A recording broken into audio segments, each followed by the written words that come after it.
kaligtasan mo sa Alerto 24. Nahuli na ng mga otoridad ang isang lalaking wanted dahil sa kasong frustrated homicide.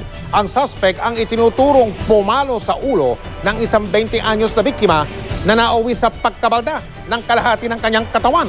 Si Emil Sumangin, naka-Alerto 24, eksklusibo.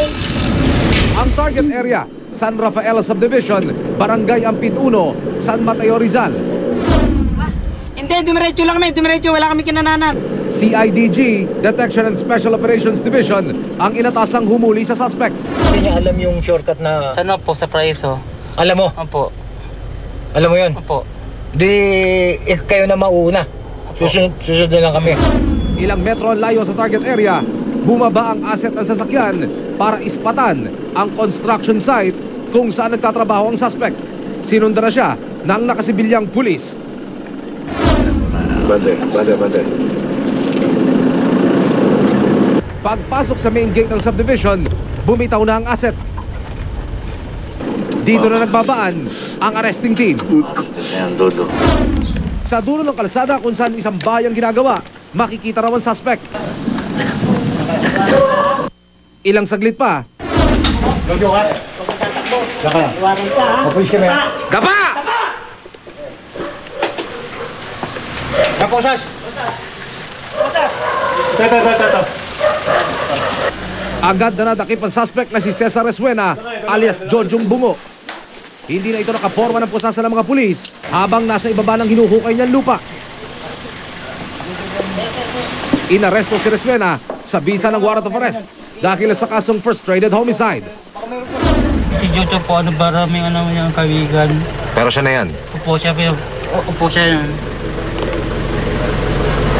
Ang kanyang biktima na itatago namin sa pangalang Lucas, 20 anyos, nabalda ang kalahati ng katawan, umurong daw ang dila, at ngayon pautal-utal kung magsalita, makaraang pagtripan umano ng suspect at ilang beses napukpukin sa ulo.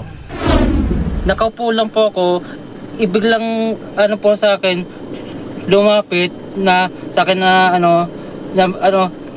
may lumapit sa akin na may tawak ng bote, tapos sabihin pukpok sa ulo ko. Ngayong hawak na ng CIDG, Detection and Special Operations Division ng suspect na nawagan ng ina ng biktima sa sino mang may magandang loob para maalalayan sila sa isasagawa pang therapy para mabalik sa normal ang kalagayan ng batang biktima. Balak ilapit ng ina ng biktima sa GMA Kapuso Foundation ng kalagayan ng biktima para ito'y mapagamot. Napakasakit po ang ginawa niya ng taong yon sa anak ko dahil bata pa po siya ay nawalan na po ng trabaho.